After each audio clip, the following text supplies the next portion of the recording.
परंतु कुछ लोग एंथोनी जी के प्रस्ताव के विरुद्ध थे, मुंशी जी के प्रस्ताव का समर्थन करने वाले थे। उनकी भी बात हम लोगों को सुननी चाहिए। तब तो संविधान किस प्रक्रिया के अंतर्गत निर्माण हुआ यह हम समझ पाएंगे। तो खड़े हो गए बोलने के लिए पुरुषोत्तम दास टंडन जी।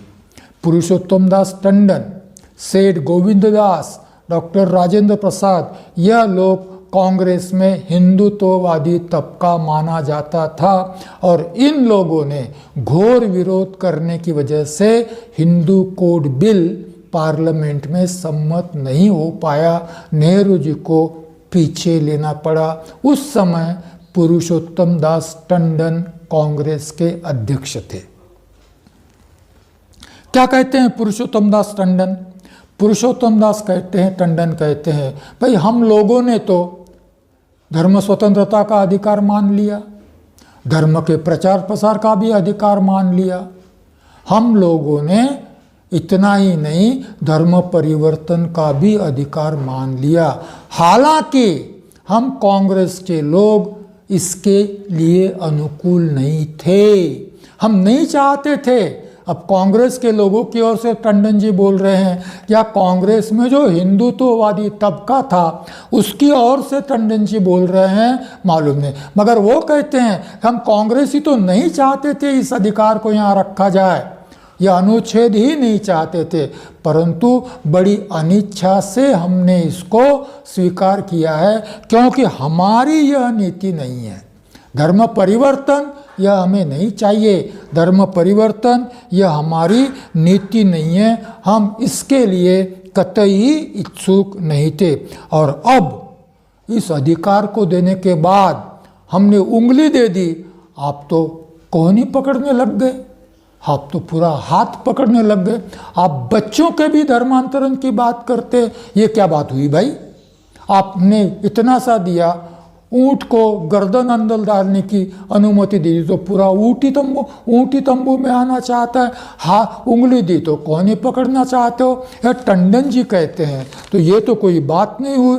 उचित यह है कि बालक जब बड़ा हो, बालक जब बालिग हो, वयस्क हो, तो वो जिस धर्म में जाना चाहे जाने दे। उसको जब वो अवयस्क है, नाबालिग है, तो उसका धर्म परिवर्तन आप क्यों करना चाहते हो? छोटे बच्चों का भी धर्म स्वतंत्रता का अधिकार छोटे बच्चों को भी है, उनको चुनने दीजिए वयस्क होने के बाद कि वो कौन से धर्म में रहना चाहते हैं या कौन से धर्म में जाना चाहते हैं।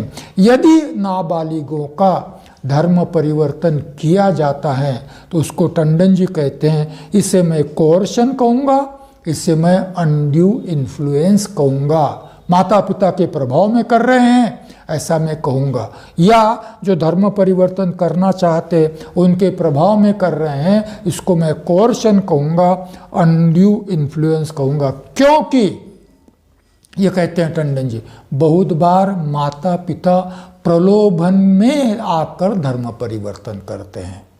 हो सकता है देखा होगा परिवर्तन, क्योंकि आरोप था क्रिश्चियनों पर, ब्रिटिशों के राज में क्रिश्चियनों पर आरोप था कि प्रबोधन देकर छोटे जातियों का धर्म परिवर्तन करने में चर्च आगे है। चर्च आज भी यह आरोप किया जाता है। स्वतंत्रता के 70 साल के बाद भी चर्च पर यह आरोप होता है, इसीलिए चर्च पर आक्रमण होता है, चर्च के कार्यक्रमों पर आक्रमण होता है। देखा हमने ग्राहम स्टेन्स को बच्चों के साथ जिंदा जला दिया गया उड़ीसा में, हमने देखा नन्स पर बलात्कार, इसीलिए इसी के लिए चलते होता है। तो टंडन जी कहते हैं माता पिता प्रलोभन में आकर धर्म परिवर्तन करते हैं, तो ऐसी स्थिति में क्या यह आवश्यक है कि बच्चों का भी धर्म परिवर्तन किया जाए? एक अलगू राय शास्त्री भी थे संविधान सभा में, जो भी हिंदुत्ववादी विचारों के थे, और इन्होंने चर्चा में सहभागी होते हुए धर्म स्वतंत्रता के अधिकार का घोर विरोध किया था।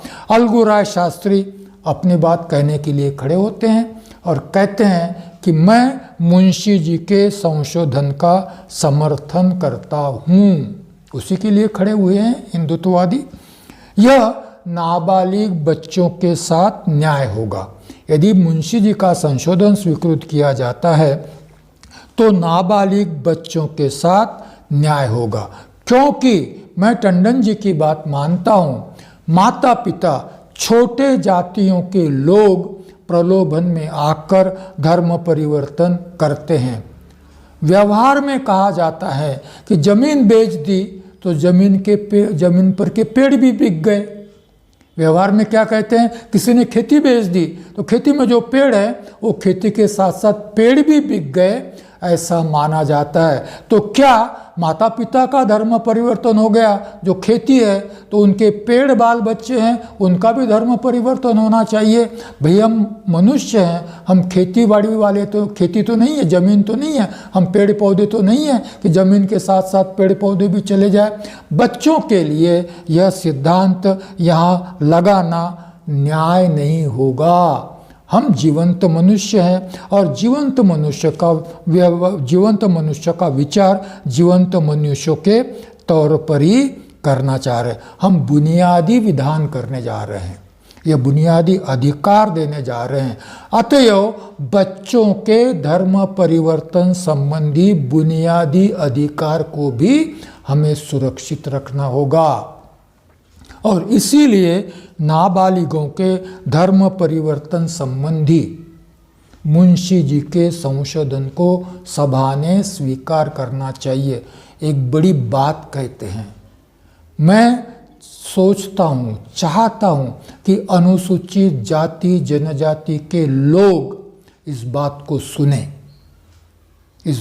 सुने, क्योंकि कांग्रेस में भी जो हिंदुत्ववादी थे और कांग्रेस में आज भी जो हिंदुत्ववादी है, वह लोग पददलितों के बारे में, अनुसूचित जाति जनजातियों के बारे में, जो घोर हिंदुत्ववादी है वो क्या सोचते हैं हम लोगों को मालूम है, परंतु छुपे हिंदुत्ववादी है वो क्या सोचते हैं हमें मालूम नहीं। क्या कहते हैं अलगूराय शास्त्री संविधान सभा में, जो नीची जाति के लोग होते हैं, नाम लिया उन्होंने, भंगी, चमार और इसी प्रकार की नीची जाति के जो लोग होते हैं, जब उनका झगड़ा जमींदार से होता है, जब उनका झगड़ा समाज में प्रतिष्ठित लोगों से होता है। इस वाक्य में अलगूराय शास्त्री दो बातें कहते हैं। एक तो नीची जाति के लोग प्रतिष्ठित नहीं हैं। एक बात क्या कहते हैं, नीची जाति के भंगी हो, चमार हो, अछूत हो, यह प्रतिष्ठित नहीं है।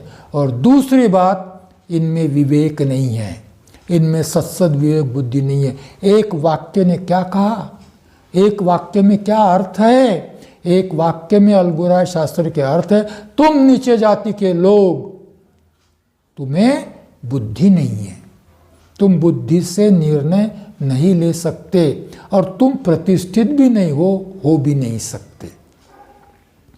क्या कहते हैं, जब इन नीचे जातियों के लोगों का जमींदार से झगड़ा होता है या समाज में प्रतिष्ठित लोगों से झगड़ा हो जाता है, तो ये धर्म परिवर्तनवादी उस झगड़े को रोकते नहीं, उस झगड़े को बढ़ावा देते हैं और बढ़ावा देकर ये नीची जाति के लोगों को धर्म परिवर्तन के लिए प्रेरित करते हैं। बुद्धि नहीं है ना, बुद्धि नहीं है तो किसी ने प्रलोभन बताया तो प्रलोभित हो गए। भला हो संविधान का हिंदुत्ववादियों ने डॉक्टर आंबेडकर को नहीं कहा कि किसी के प्रलोभन में आकर उन्होंने धर्म परिवर्तन कर दिया करके, क्योंकि उनको विवेक नहीं, बुद्धि नहीं, ऐसा नहीं कह सकते थे ना संविधान निर्माता के बारे में। यदि वो संविधान निर्माता नहीं होते, उन्होंने संविधान बनाया नहीं होता, तो धर्म परिवर्तन पर किस प्रकार की प्रतिक्रियाएं आते मालूम नहीं। पढ़ना हो तो सावरकर की प्रतिक्रिया पढ़िए, पढ़ना हो धर्म परिवर्तन के बाद तो कट्टर हिंदुत्ववादी सावरकर की प्रतिक्रिया पढ़िए। मराठी में मैंने पढ़ा है, खैर मोड़े जी के जो चरित्र खंड है, उस चरित्र खंड में 12वें खंड में सावरकर की प्रतिक्रिया जो केसरी में छपकर आई थी, विस्तार से दी गई है कि वो क्या कहते हैं आंबेडकर के बारे में। हिंदू धर्म के मानने वालों ने, हिंदुत्ववादी लोगों ने डॉक्टर बी आर अम्बेडकर के बुद्ध धम्म के स्वीकार को आसानी से नहीं स्वीकृत किया। इसीलिए आज भी बौद्धों के तरफ देखने की उनकी मानसिकता वैसे ही है जो 1947 में अलगूराय शास्त्री की थी। फिर से दोहराता हूँ, अलगूराय शास्त्री दो बातें कहते हैं। एक तो नीचे जाति के लोग प्रतिष्ठित नहीं है, दो इनमें सत्सद विवेक बुद्धि नहीं है। और जब धर्म परिवर्तनवादी झगड़े को बढ़ावा देते हैं, इनको प्रेरित करते हैं, तो यह धर्म परिवर्तन कर लेते हैं। क्या बच्चों ने भी इनके साथ जाना चाहिए? क्या बच्चों का भी धर्म परिवर्तन होना चाहिए? इसीलिए मैं, अलगूराय शास्त्री कहते हैं, मुंशी जी के संशोधन का समर्थन करता हूँ। अब मुंशी जी के संशोधन का विरोध करने के लिए, पिछली बार भी ये देखा हमने, इस बार भी देखते हैं, मुंशी जी के संशोधन का विरोध करने के लिए और मूल प्रस्ताव का समर्थन करने के लिए, मूल प्रस्ताव को जैसे कि वैसा रखने के लिए माननीय डॉक्टर बी आर अम्बेडकर अपनी बात कहने के लिए खड़े होते। देखिए प्रक्रिया, प्रस्ताव सरदार वल्लभ भाई पटेल का, मगर उसको सुरक्षित रखने के लिए खड़े होते हैं डॉक्टर बी आर अम्बेडकर। यह डॉक्टर बी आर अम्बेडकर का योगदान है। संविधान सभा में अलग अलग समितियों के रिपोर्ट पर उन्होंने अपना मत व्यक्त कर संविधान सभा में जो संविधान के निर्माण के लिए योगदान दिया, उसको मैं हाईलाइट करना चाहता हूँ। डॉक्टर अम्बेडकर क्या कहते हैं? अध्यक्ष महोदय, नाबालिग बच्चों के धर्मांतरण संबंधी श्री मुंशी के संशोधन से मैं सहमत नहीं हूँ। मैं विरोध करता हूँ ऐसा नहीं कहा उन्होंने, मैं सहमत नहीं हूँ, अर्थात मैं मुंशी जी के संशोधन का विरोध करता हूँ। यह संशोधन इसलिए रखा गया है, या अलगूराय शास्त्री इसलिए बात कर रहे हैं, या पुरुषोत्तम दास टंडन जी इसलिए बात कर रहे हैं कि शायद उनको लगता है कि परामर्शदाता समिति ने, फंडामेंटल राइट्स कमेटी ने और अल्पसंख्यकों के अधिकारों की समिति ने इस पर पर्याप्त गंभीरता से विचार विनिमय नहीं किया, ऐसी शायद सदस्यों की धारणा हो गई है, ऐसा मुझे लगता है। इसका अर्थ डॉक्टर अम्बेडकर यह सूचित करना चाह रहे हैं कि यह प्रस्ताव परामर्शदाता समिति में गंभीरता से चर्चा इस पर विचार किया गया। इस प्रस्ताव पर परामर्शदाता समिति में पर्याप्त गंभीरता से विचार किया गया। इस प्रस्ताव पर फंडामेंटल राइट्स सब कमेटी में भी बड़ी गंभीरता से विचार किया गया। इस प्रस्ताव पर अल्पसंख्यकों के अधिकार उपसमिति में भी बड़ी गंभीरता से विचार किया है। और इतनी गंभीरता से विचार करने के पश्चात यह मूल प्रस्ताव रखा गया है।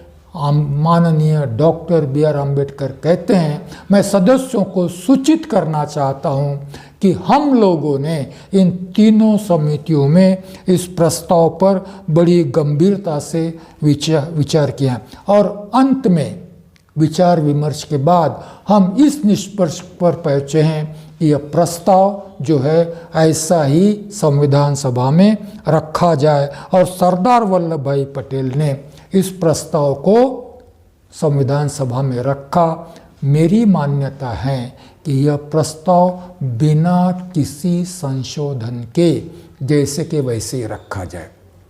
अब आगे की बात, इतना कहकर रुके नहीं डॉक्टर अम्बेडकर, आगे की बात वह कहते हैं कि नाबालिगों के धर्म परिवर्तन संबंधी विचार करना हो तो नाबालिगों को एक ही श्रेणी में रखकर विचार नहीं किया जा सकता। नाबालिगों को हमें अलग अलग श्रेणियों में रखना पड़ेगा, उनका वर्गीकरण करना पड़ेगा, उनका क्लासिफिकेशन करना पड़ेगा। एक श्रेणी जिस पर इस संविधान सभा में अब तक जो बातचीत हुई किसी ने भी ध्यान नहीं दिया, वह है अनाथ बच्चे। क्या कहते हैं डॉक्टर अंबेडकर? नाबालिगों में बहुत सारे अनाथ बच्चे भी हैं। अनाथ जिनको माता पिता नहीं, जिनको अभिभावक नहीं, जिनको छोड़ दिया गया है। मगर भारत के समाज में कुछ धर्मादायी संस्था है, कुछ अच्छे लोग हैं जो उनकी देखभाल करते हैं, जो उनकी परवरिश करते हैं, जो उनका संवर्धन करते हैं। शायद वह दूसरे धर्म के लोग हैं। जिस धर्म में बच्चा पैदा हुआ मालूम नहीं, बच्चे को तो मालूम नहीं, परवरिश करने वालों को भी मालूम नहीं कि किस धर्म में बच्चा पैदा हुआ। ऐसी स्थिति में परवरिश करने वाला, संगोपन संवर्धन करने वाला यदि अपने धर्म की शिक्षा बच्चों को देता है तो क्या संविधान सभा उस पर आपत्ति करेगी? क्या संविधान सभा यह चाहती है कि उस बच्चों को कोई धार्मिक की शिक्षा दी न जाए? किसी प्रकार की धार्मिक शिक्षा देने की जरूरत नहीं है। बच्चा ऐसे ही बड़ा हो, बिना संस्कार के बड़ा हो, बिना संस्कृति के बड़ा हो, ऐसा चाहता है, ऐसी चाहते हैं संविधान सभा। उन बच्चों को भी धार्मिक शिक्षा की आवश्यकता है और स्वाभाविक है कि उनकी जो देखभाल करेगा, उनका जो पालन पोषण करेगा, उनका जो संवर्धन करेगा, वह अपने धर्म का प्रभाव उन पर डालेगा ही ऑटोमेटिकली, क्योंकि उसके घर में, उसकी संस्था में उस धर्म का आचरण किया जाता है। तो बच्चा उस प्रभाव से मुक्त नहीं हो सकता। क्या संविधान सभा चाहती हैं कि बच्चे की परवरिश न हो? क्या संविधान सभा सोचती हैं कि बच्चा परवरिश करने वालों के धर्म के प्रभाव से मुक्त रह सकता है? क्या संविधान सभा यह चाहती हैं कि नाबालिगों को उस आयु में किसी भी धर्म की शिक्षा न दी जाए? मुझे लगता है कि कम से कम मुंशी जी के संशोधन में से इस श्रेणी के बच्चों को तो अलग रखना पड़ेगा। कोई चारा नहीं है, इस श्रेणी के बच्चों को तो अलग रखना पड़ेगा। दूसरी श्रेणी है जहां माता पिता है, अभिभावक हैं, बच्चे भी हैं, परंतु बच्चों के धर्म परिवर्तन किया जाता है, माता पिता का नहीं। माता पिता को न पूछते हुए, न जानते हुए 15, 16, 17 साल के बच्चा हो गया, नाबालिग बच्चा है, बाहर जाता है, बाहर की दुनिया के संपर्क में आता है और उसका धर्म परिवर्तन हो जाता है। तो यह अलग श्रेणी मानी जानी चाहिए। और इस श्रेणी के बच्चों के लिए मैं ये चाहूँगा कि बिना माता पिता की अनुमति के नाबालिग बच्चों का धर्म परिवर्तन होता है तो उसको गैर कानूनी माना जाए, क्योंकि वो नाबालिग है। माता पिता अपना धर्म नहीं बदल रहे हैं, परंतु बच्चे का धर्म परिवर्तन हो जाता है बिना माता पिता के पूछे। धर्म परिवर्तन आगे यदि विषय आता है तो हम चर्चा करेंगे। बच्चे अलग अलग स्कूल्स में पढ़ते हैं। कुछ स्कूल्स और विभिन्न धर्मों की संस्थाओं द्वारा चलाए जाते हैं। एक धर्म के बच्चे दूसरी संस्थाओं द्वारा, चर्च द्वारा चलाए जाने वाले स्कूल्स में बुद्धिस्ट पढ़ते हैं, हिंदू पढ़ते हैं और भी अन्य धर्म के लोग पढ़ते हैं। वहाँ धार्मिक कार्यक्रम होते हैं। धार्मिक कार्यक्रमों में बच्चों को उपस्थित रहना पड़ता है, परंतु वहाँ पर भी संविधान कहता है कि ऐसे धार्मिक कार्यक्रमों में अन्य धर्मों के बच्चों की उपस्थिति के लिए माता पिता की अनुमति आवश्यक है। माता पिता की अनुमति आवश्यक है। ये तो बात की बात है, बाद में इसके बारे में सोचेंगे, हम लोग बाद में चर्चा करेंगे। मगर ऐसा कोई धर्मांतरण होता है बच्चों का, नाबालिग बच्चों का, बिना माता पिता के पूछे, तो माता पिता की अनुमति जरूरी की जाए और उसके लिए कानून बनाया जाए। और माता पिता के, अभिभावक के अनुमति बिना ऐसा धर्म परिवर्तन होता है तो उसका निषेध किया जाए, उस पर प्रतिबंध लगाया जाए, उसको अवैध माना जाए। अब बात आती है माता पिता के धर्म परिवर्तन की और उनके नाबालिग बच्चों की। तो पहली कैटेगरी तो अनाथ बच्चे, दूसरी श्रेणी माता पिता, परंतु बिना माता पिता के अनुमति के धर्मांतरण होता है तो ऐसे बच्चे। और तीसरी श्रेणी आती है माता पिता है, माता पिता धर्म परिवर्तन करते हैं और मुंशी जी कहते हैं कि उनका धर्म परिवर्तन नहीं होना चाहिए।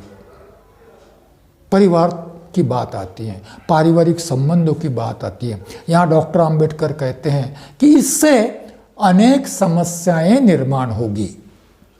परिवार में, समाज में अनेक प्रश्न निर्माण होंगे। और मैं फिर से याद दिलाना चाहता हूं कि इन सारी समस्याओं पर परामर्शदाता समिति में, फंडामेंटल राइट्स सब कमेटी में और अल्पसंख्यकों के अधिकारों की उप समिति में चर्चा हुई। मैं कुछ उदाहरण देना चाहता हूं। माता पिता का धर्म परिवर्तन हो गया, मुंशी जी के संशोधन के चलते बच्चों का धर्म परिवर्तन नहीं हुआ और दुर्भाग्य से इस परिवार के एक बच्चे का निधन हो जाता है, एक बच्चे की मृत्यु हो जाती है। उसका अंत संस्कार कौन से धर्म के अनुसार होगा, कौन सा धर्म उसके अंत्य संस्कार की अनुमति देगा। क्रिश्चियन लोग कहेंगे यदि धर्म परिवर्तन होता है तो नहीं भाई, तुम तो क्रिश्चियन नहीं हो, माँ बाप है, हम नहीं कर सकते, तुम अपने मूल धर्म वाले के लोगों पर। वो बोलेंगे तुम्हारे माँ बाप का धर्म परिवर्तन हो गया, यहाँ क्या क्यों आए हो, हम कुछ नहीं कर सकते। क्या होगा, कैसे होगा उसका अंत संस्कार? सोचने वाली बात है, सोचना चाहिए। दूसरा उदाहरण डॉक्टर अंबेडकर देते हैं। दूसरे उदाहरण में वो कहते हैं कि 16-17 साल में किसी की शादी हो गई, माता पिता का धर्म परिवर्तन हो गया, शादी हो गई बच्ची की, कौन से धर्म के अनुसार होगी? बच्ची का धर्म तो नहीं बदला, माँ बाप का धर्म बदल गया, कौन से धर्म के अनुसार उस बच्ची की शादी होगी? ऐसे पारिवारिक, ऐसे सामाजिक प्रश्न निर्माण होने की संभावनाएं है और इन संभावनाओं पर परामर्शदाता समिति में विचार हुआ।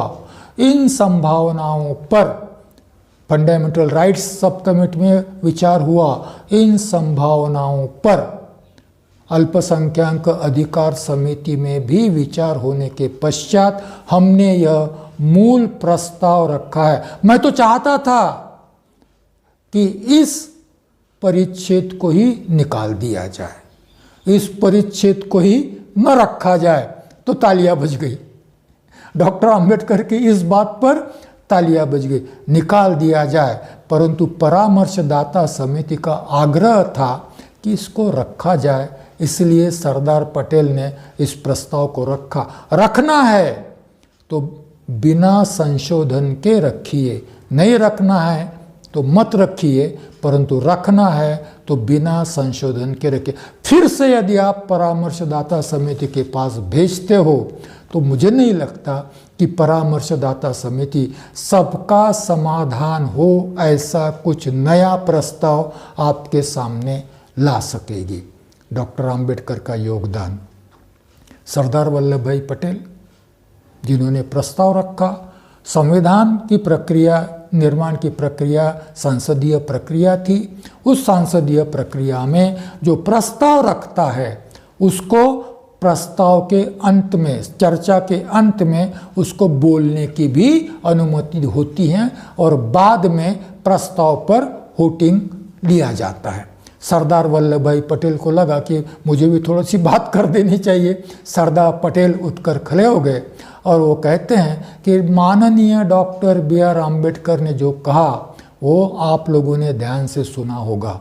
हम लोगों ने परामर्शदाता समिति में, हम लोगों ने फंडामेंटल राइट्स सब कमेटी में, हम लोगों ने अल्पसंख्यक अधिकार समिति में इस सारी समस्याओं पर गंभीरता से विचार करने के पश्चात सबका समाधान हो ऐसा प्रस्ताव हम नहीं बना पाए, यह मैं मान्य करता हूँ। जो बना हम बना सके वह आपके सामने रखा है। फिर भी इस संविधान सभा में कुछ सदस्य इस प्रस्ताव से सहमत नहीं हैं, तो मैं अध्यक्ष महोदय से अनुरोध करूंगा कि इस प्रस्ताव पर चर्चा स्थगित रखी जाए और इस प्रस्ताव को फिर से परामर्शदाता समिति के पास पुनर्विचार के लिए भेजा जाए। क्या कहते हैं सरदार पटेल, हमने पूरा विचार किया और आपके सामने रखा, फिर भी कुछ लोग असंतुष्ट है, तो मैं अध्यक्ष से अनुरोध करता हूं कि फिर से एक बार हम अपना दिमाग लगाते हैं, अपनी चर्चा के लिए बैठते हैं, फिर से परामर्शदाता समिति को भेजा जाए। और अध्यक्ष कहते हैं कि मैं सरदार पटेल का प्रस्ताव, ऐसा लगता है कि इस सभा में सरदार पटेल के प्रस्ताव को अनुमति होगी, मैं इस प्रस्ताव पर चर्चा स्थगित करता हूं और यह प्रस्ताव फिर से मैं परामर्शदाता समिति के पास पुनर्विचार के लिए भेजता हूं। पिछला व्याख्यान और यह व्याख्यान दोनों व्याख्यानों के रखने का मुख्य उद्देश्य ये था कि संविधान सभा में जिस प्रकार से संविधान निर्माण की प्रक्रिया चल रही थी वह आप तक पहुंचाना। समितियां, समिति का रिपोर्ट, प्रस्ताव पर संशोधन पर चर्चा के पश्चात मत, वोटिंग और अंतिम प्रस्ताव पर अंतिम निर्णय, यह प्रक्रिया थी।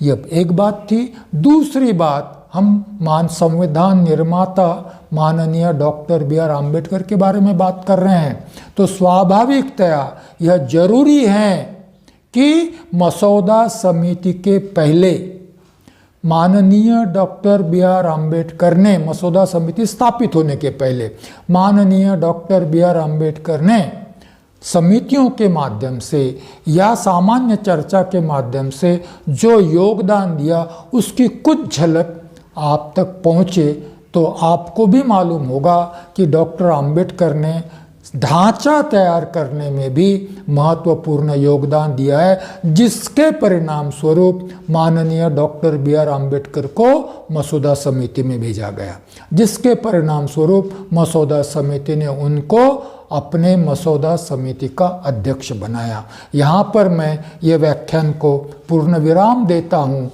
और आपसे आज्ञा चाहने से पहले मैं अगले रविवार के विषय के बारे में आपसे बातचीत करता हूँ। अगला रविवार 10 जनवरी 2 अत्यंत महत्वपूर्ण विषय पर हम बात करने वाले हैं। Doctor B.R. आम्बेडकर का संविधान सभा में पुनर्प्रवेश। देश का विभाजन हो गया। डॉक्टर आम्बेडकर जहाँ से आते थे वह जेसौर और खुलना पाकिस्तान चला गया। डॉक्टर आम्बेडकर की सदस्यता समाप्त हो गई। पुनर्प्रवेश की प्रक्रिया जानना बहुत बहुत बहुत जरूरी है।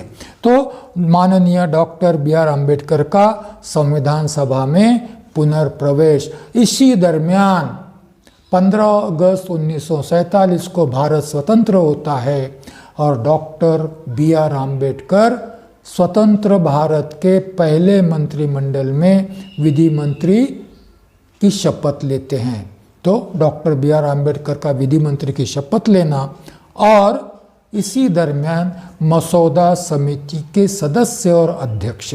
तो हम 3 बातें देखेंगे।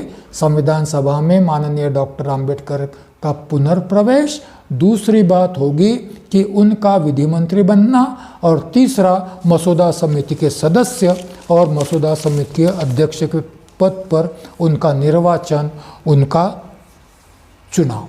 तो इस बारे में अगले रविवार को बात करेंगे। आपने मुझे सुना, मैं आपकी प्रतिक्रियाएं आमंत्रित करना चाहूँगा। कुछ प्रतिक्रियाएं जरूर भेजें, जरूरी नहीं कि सारी सकारात्मक हो, आप टीकात्मक प्रतिक्रिया भी भेज सकते हैं, स्वागत होगा। आपने अपना अमूल्य समय दिया, इसके लिए मैं आपका आभारी हूँ। आपको फिर से एक बार साधुवाद देता हूँ, अभिवादन करता हूँ, मंगल कामना प्रेषित करता हूँ, सप्रेम जय भीम भी करता हूँ और आपसे आज्ञा चाहता हूँ। धन्यवाद।